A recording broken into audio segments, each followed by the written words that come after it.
Good morning, students. Chapter 4 Business Services. Topic Insurance. What is the need for insurance? As we all know that life is open to risk and uncertainties of many kinds. There are risks of death and disability of human life, fire, burglary risk for property and so on.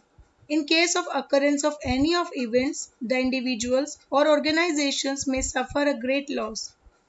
In order to minimize the impact of such certainties, there is a need for insurance. Now, what is the meaning of insurance? Insurance is a contract in writing whereby one party, called the insurer, agrees in consideration of either a single or a periodical payment called the premium to indemnify another party, called the insured, against loss or damage resulting on the happening of a specified event or events.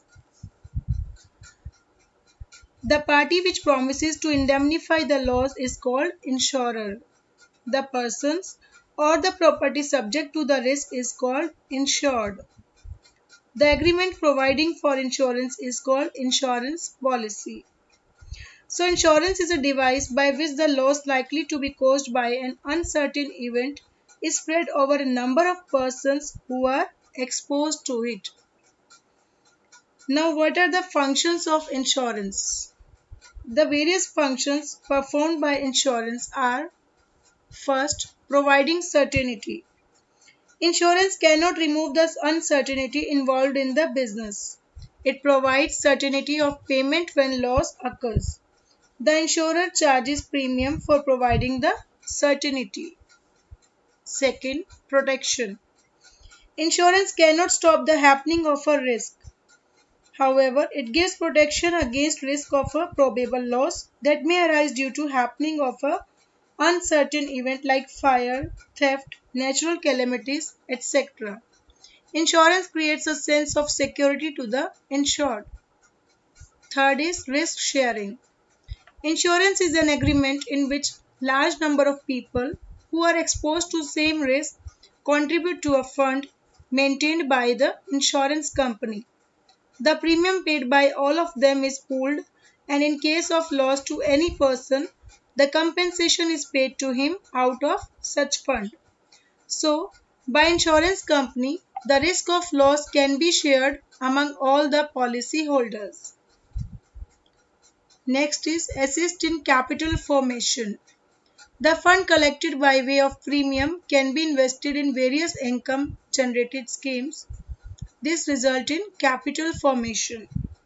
So these are the four functions of insurance. Next is principles of insurance. The contract of insurance is based on certain principles. These principles are: first, utmost good faith. According to this principle, insurance is a contract which is based on faith. The insured and insurer must disclose all the material facts to each other, and both the parties should not hide any fact related to insurance policy from each other. If the insured hides any material fact from the insurance company and later on the insurer comes to know about that, then he can refuse to pay the compensation. Failure to make disclosure of material fact by the insured makes the contract of insurance voidable. So, for example, if a person has taken a life insurance policy by hiding the fact that he is a heart patient, and later on if the insured dies of a heart attack, then the insurance company can refuse to pay the compensation because a material fact was hidden by the insured. So, while entering into a contract of insurance, all the material facts are to be disclosed. Otherwise, it will become void. Second is insurable interest. According to this principle, the insured must have an insurable interest in the subject matter of insurance policy.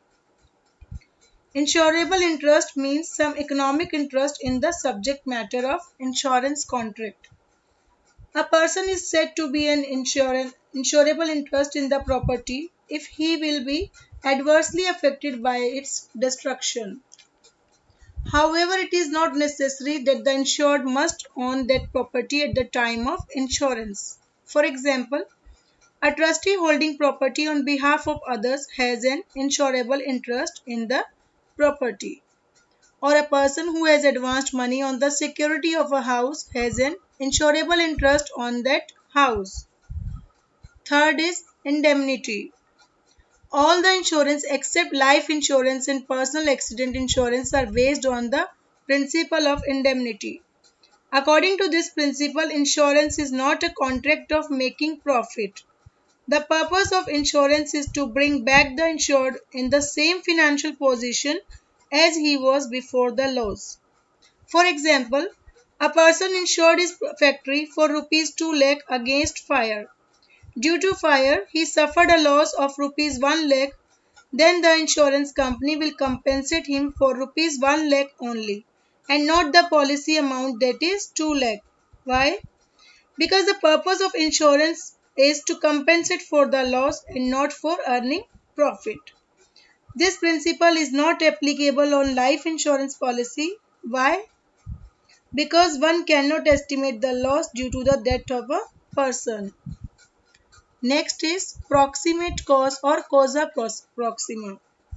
According to this principle, the cause or reason for the loss must be related to the subject matter of the insurance contract. If loss is due to some other cause, then the insurer can deny to pay the compensation. When the loss is the result of two or more causes, the proximate cause means the direct, the most dominant and most effective cause. Insurer is not liable for any uninsured causes. Insured can recover the loss only when it is caused by any of the risks insured against. Next principle is subrogation. According to this principle, after paying the compensation, the insurer steps into the shoes of the insured. In other words, when the insured is compensated for the loss or the damage to the property insured by her or him, the right of ownership of such property passes on to the insurer. The insured should not make any profit by selling the damaged property. For example, if a person has taken fire insurance policy for his factory, due to fire, he suffered a loss of rupees 1 lakh and he gets the compensation for the same. Later on, half-burnt goods were sold for rupees 10,000. Then these 10,000 will be kept by insurance company and not by insured. What is the reason? Because insured has already get full compensation for the loss due to the subrogation principle. Next is contribution. According to this principle, if a person has taken more than one insurance policy for the same subject matter, then all the insurers will contribute the amount of loss and compensate him for the actual amount of loss. Separately, he cannot claim total loss from each insurer. The insurer contributes to the total loss in proportion to the amount insured by the each. The formula used to determine the compensation is sum insured with that insurer upon total sum insured into actual loss. Next is mitigation of loss. According to this principle, the insured must take care of his property or subject matter of insurance in the same way as he would take care without taking the insurance policy. The insured should not become careless of his property after taking insurance policy. It is the duty of the insured to take preventive measures to minimize the loss of the property. If any expenses are incurred by him for such activities, he is entitled to get that amount along with the compensation from the insurance company. So these are the 7 principles of insurance which are very much important. First is utmost good faith. Second, insurable interest. Third is indemnity. Fourth, proximate cause. Fifth, subrogation. Sixth, contribution. And seventh is mitigation of loss. So that's all for today. Thank you so much.